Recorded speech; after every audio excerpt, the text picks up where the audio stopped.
Yes, and I appreciate that, and I appreciate your comments about Matt Service as governor, and I'm proud of him, and I think Missourians are increasingly understanding the kind of governor we had and the difference it made, and the next governor's going to make a difference too. I will tell you, when I went to Congress 12 years ago, almost 12 years ago, Kenny and I went at the same time, and I'd known Kenny to say hi to him for a few years before that, but I really didn't know Kenny Hulshof.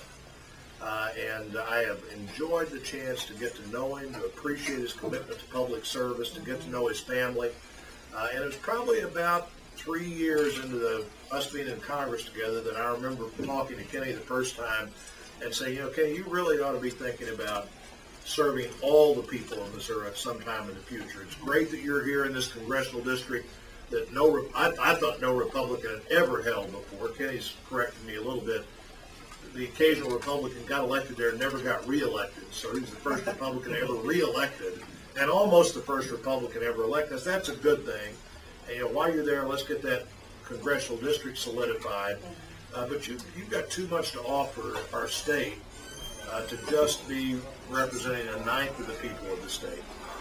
You know, here's a guy who raised on a farm, went to school at the University of Missouri, majored in ag economics, went to law school thinking he was going to focus on agricultural law, but when he got that law degree in his hand, he decided that his real passion in the law was as a prosecutor, enforcing the law, bringing justice to our communities, and then almost a dozen years ago running for and being elected to the Congress.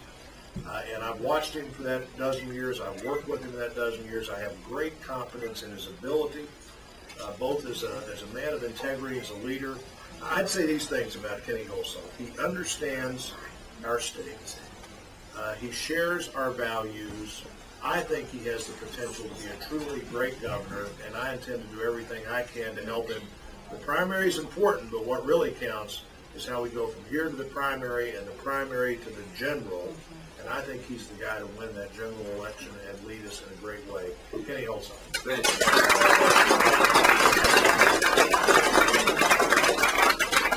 Great. Thanks for coming out. It's great to be here, especially with my friend Roy Blunt. I mean, one of Southwest Missouri's favorite sons. And Dennis knows this, and those of you who have been in elected politics, when you put your name on the ballot and you stand for any election, when you get 7 out of 10 voters to say, we think you're doing a good job and we share the vision and the values that you have. I mean, that's Roy Blunt. And because 70%, even as you described it as God's country, Dennis, that I mean, that's Republicans and independents and like-minded Democrats. And so the fact that someone who really reflects Southwest Missouri's values is standing next to me and embracing this candidacy for governor is a great thing. Roy, thanks very much.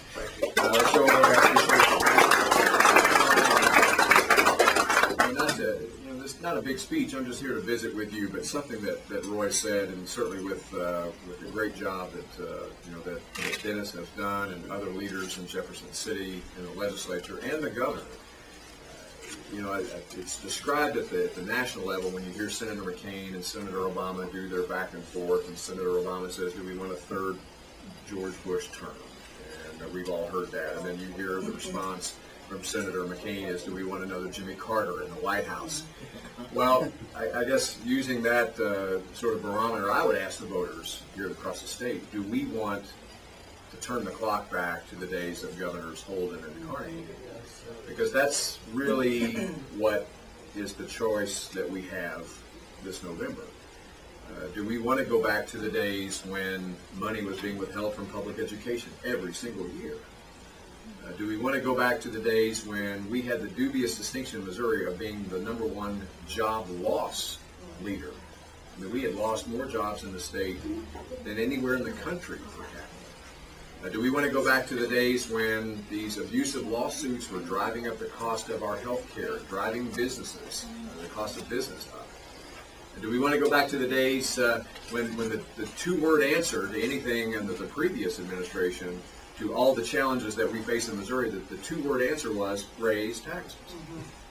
Do we want to go back to those? I don't want to go back to those days. I think that we have, again, some tough decisions were made, And I know you've probably got the battle scars to maybe not that we don't see them on you, but I'm sure that they're there somewhere. But we are really at a crossroads, and the reason we're at a crossroads is because all that Jay Nixon stands for and the direction he wants to take us. We cannot afford a government that Jay Nixon wants to give us. And so that's why this election, I mean, we really have a unique decision to make as Missourians about moving forward or turning the clock backwards. I want to move us forward. I think our best days are ahead. I think the progress we've made on money to public education, I think we can do even a better job of trying to bring businesses here, and not just really jobs for our kids, but careers. You know, as a kid from the farm, you know, I used to walk barefoot chopping cotton on that flat surface, as you pointed out, down the boot hill, that, you know, on our family farm. But a kid from the farm who's been able to do some good things, get a world-class education here in the state of Missouri, that should be the dream of all of our kids. And not to have to chase a career to some other state or some other country, not to have to chase a higher education someplace else, but really find that right here. And so we have to continue to grow our economy. We have to look at opportunities for education. And when I say education, I'm talking from grade school to grad school and everything in between, including technical schools, including community colleges. I mean, if we're going to be bringing these jobs, these careers here in the state, we have to have a workforce that's ready to take them. And so making sure that we build on the success, that is not the vision of Attorney General Nixon, but it is my vision. And if you share that vision, I certainly hope that you will help us. Now, I'm not looking past a date on the calendar that happens to be 5 weeks from today, which is August the 5th, which is a primary. We are not looking past that at all. In fact, we're working very hard to make sure that that we build this momentum. And by building momentum, it means it means looking you in the eye, shaking your hand, letting you kick the tires, letting you take a sense of who I am and what I stand for. It's also the folks that I can't get to. Someone like Roy Blunt standing here, whose introduction of me and endorsement of my candidacy helps, along with the nearly 70 state representatives and state senators across the state. I mean, they've taken a measure of each of the major candidates for governor on the Republican side, and they've shared my vision. Now, the same thing with the small business groups like the Missouri Chamber, and of course, Right to Life, and a whole host of other groups, the Missouri Republican Assembly. They've each had the opportunity to size up the two candidates here and say, this, we believe, is the strongest ticket we can have, someone who has a vision for our state, who talks about the Missouri dream, and that our best days are ahead of us. And so I willingly, I can't tell you how much I appreciate, Roy, you and others who have been willing, especially some of these folks, on the political side. I know that, there's criticism and, this and that about people in politics, picking a candidate, But some of these folks are in tough re-election battles, and they want to make sure that they have at the top of our ticket as our Republican nominee for governor the strongest candidate possible. Because let's face it, all eyes of the world, particularly political world, are going to be on Missouri come November. The presidential race, we are that bellwether. And so a lot of attention here as far as who's going to lead our country. This is going to be the #1 governor's race in the entire nation. And so the eyes of the nation are going to be on the state of Missouri. And again, the stark choice is, which direction do we go? Do we turn the clock back, or do we move forward? With your help, we're going to move forward. We're going to move forward past August the 5th, and we're going to have a resounding win. We're going to pick up the momentum even more and march into November the 4th against Attorney General Nixon. And if you'll help me, we can build a state. God has blessed us with our resources and with our people. And I believe that every day. I've been tremendously blessed myself that I was born of two common folks, farm folks, who believe that that you work hard, you pray often, and you help your neighbor in need.